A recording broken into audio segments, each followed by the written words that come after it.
আসসালামু আলাইকুম। কেমন আছেন আপনারা সবাই? আশা করছি সবাই অনেক বেশি ভালো আছেন। সবাইকে আবারও একবার আমন্ত্রণ করছি সাদামাটা রান্নাঘর অ্যান্ড ব্লগসের আরেকটি নতুন ভিডিও দেখার জন্য। আজকে আমি আপনাদের মাঝে নিয়ে হাজির হয়েছি আটা দিয়ে মাত্র 5 মিনিটেই মাখা বেলার ঝামেলা ছাড়াই ব্রেকফাস্ট রেসিপি বা নাস্তা রেসিপি। তো চলেন দেখি তৈরির পুরো প্রস্তুত প্রণালী আপনাদের মাঝে শেয়ার করি।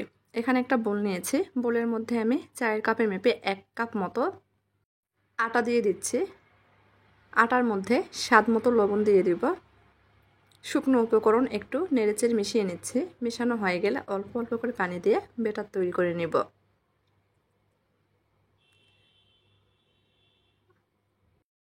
আটা থাকলেই মাত্র 5 মিনিটে তৈরি হয়ে যাবে মাখা বেলার ঝামেলা ছাড়াই হেলদি টেস্টি ব্রেকফাস্ট রেসিপি বা টিফিন রেসিপি। খুব ভালোভাবে কিছুক্ষণ ফেটিয়ে নিয়েছি ব্যাটার। স্মুথ ব্যাটার তৈরি করে নিতে হবে। এর মধ্যে কোনো প্রকার দলা বা শক্ত ভাব যাতে না থাকে। পানিটা সেজন্য একবারে দেওয়া যাবে না, অল্প অল্প করে দিতে হবে আর এভাবে নেড়েচেড়ে মিশিয়ে নিতে হবে। এখানে আমি 1 কাপ আটার জন্য 1 কাপ পানি ব্যবহার করেছি। খুব ভালোভাবে মিশিয়ে নিয়েছি। এখন এর মধ্যে হাফ চামচ মতো কালো জিরা আর 2 চিমটি মতো বিট লবণ দিয়ে দিচ্ছি। কালো জিরাটা দিলে কিন্তু এই নাস্তার স্বাদ অনেকটাই বেড়ে যাবে।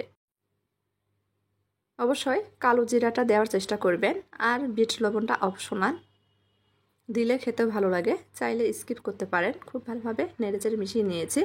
ঢাকনাতে ঢেকে রেস্টে রেখে দেব 5 মিনিটের জন্য। এদিকে আরেকটা বাটি নিয়েছি। বাটির মধ্যে একটা ডিম ভেঙে দিয়ে দিব।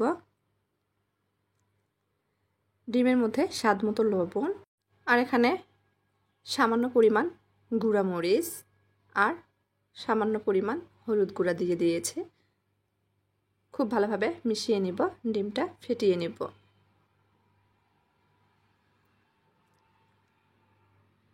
ভিডিও শুরুতেই অনুরোধ করছি, যারা ভিডিও দেখবেন তারা দয়া করে ভিডিও শুরুতে একটা লাইক দিয়ে পুরো ভিডিও দেখার চেষ্টা করবেন।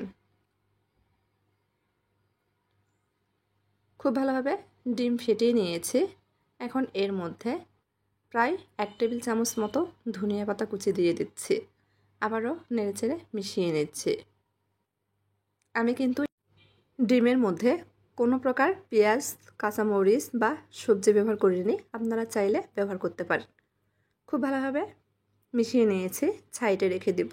এইদিকে 5 মিনিট পর ব্যাটারের ঘনত্বটা দেখিয়ে দিচ্ছি। দেখেন, ঠিক এইরকম ঘনত্বের ব্যাটার তৈরি করে নিতে হবে। আমি হাতা দিয়ে আপনাদের দেখিয়ে দিচ্ছি। আবার একটু নেড়েচেড়ে মিশিয়ে নিচ্ছি। নাস্তা তৈরি করার জন্য ব্যাটার একদম তৈরি। চুলার উপর ফ্রাই প্যান বসিয়ে দিয়েছি। হাই হিটে ফ্রাই প্যান খুব ভালোভাবে গরম করে নিয়েছি। সামান্য পরিমাণ ঘি দিয়ে দিচ্ছি। টিস্যু দিয়ে পুরো ফ্রাই প্যান খুব ভালোভাবে মুছে নিচ্ছি। আর আগে থেকে তৈরি করে রাখা ব্যাটার থেকে আমি 1.5 হাতা মতো ব্যাটার দিয়ে দিচ্ছি। হাতার পেছন দিক দিয়ে ছড়িয়ে দিচ্ছি। চেষ্টা করছি গোল শেপে তৈরি করে নেওয়ার জন্য। আমি মিডিয়াম সাইজের নাস্তা তৈরি করে নিচ্ছি। আপনারা এর থেকে ছোট বা বড় তৈরি করে নিতে পারেন। কিছুক্ষণ পর দেখা যাবে নাস্তাটি নিজে থেকে উঠে আসছে। ঠিক এই পর্যায়ে ফেটিয়ে রাখা ডিমের মিশ্রণটি আমি নাস্তার উপরে চামচ দিয়ে 1.5 চামচ মতো দিয়ে দিচ্ছি।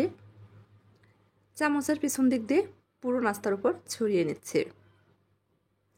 খুব ভালোভাবে ছড়িয়ে নিতে হবে। আর এখানে কয়েক ফোঁটা ঘি চারপাশ দিয়ে ছড়িয়ে দিচ্ছি। আপনারা চাইলে ঘি ছাড়াও কিন্তু ভেজে নিতে পারেন, কিংবা ঘির পরিবর্তে তেল দিয়ে ভেজে নিতে পারেন, অথবা তেল ঘি বাদ দিয়ে এমনিতেও ভেজে নিতে পারেন। উল্টিয়ে দিচ্ছি।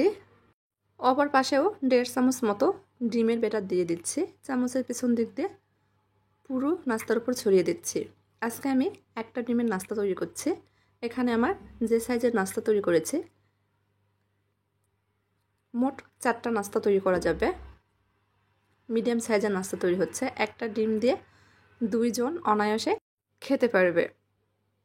খুন্তি দিয়ে একটু চেপে চেপে ভেজে নিচ্ছি। খুন্তি দিয়ে একটু চেপে চেপে ভেজে নিয়ে দেখা যাবে হালকা ফুলে উঠতে শুরু করেছে। এভাবে চেপে চেপে একটু সময় নিয়ে ভেজে নিলে কিন্তু নাস্তাটা হালকা ফুলে যাবে। চাইলে আর একটু বেশি সময় ভেজে নিলে নাস্তাটা মুচমুচে হবে। তো আমি নরম রাখছি সেজন্য উঠিয়ে নিলাম। আপনারা চাইলে একটু বেশি সময় ভেজে মুচমুচে করে তৈরি করে নিতে পারেন। এভাবে একটি নাস্তা তৈরি করে নিয়েছি, আরও একটু তৈরি করে দেখিয়ে দিচ্ছি। আবারও 1.5 হাতা মতো বেটার ফ্রাই প্যানে দিয়ে দিয়েছি। কিছুক্ষণ পর 1.5 চামচ মতো ডিমের বেটার দিয়ে দিচ্ছি উপর থেকে। চারপাশে কয়েক ফোঁটা ঘি দিয়ে দিচ্ছি। আমি হেলদি উপায়ে তৈরি করছি। আপনারা বেশি পরিমাণে ঘি বা তেল ব্যবহার করলে মুচমুচেভাবে নাস্তাটা তৈরি করে নিতে পারবেন। সেক্ষেত্রে খেতে কিন্তু আরও ভালো লাগবে। তবে সব সময় তেল মশলাযুক্ত খাবার না খেয়ে এভাবে কম তেল মশলায় স্বাস্থ্যসম্মত খাবার খেয়ে দেখতে পারেন। খেতে কিন্তু ভালো লাগে। বাচ্চাদের টিফিনে দিলে বাচ্চারাও কিন্তু অনায়াসে খেয়ে নেবে, আবারও তৈরি করার আবদার করবে।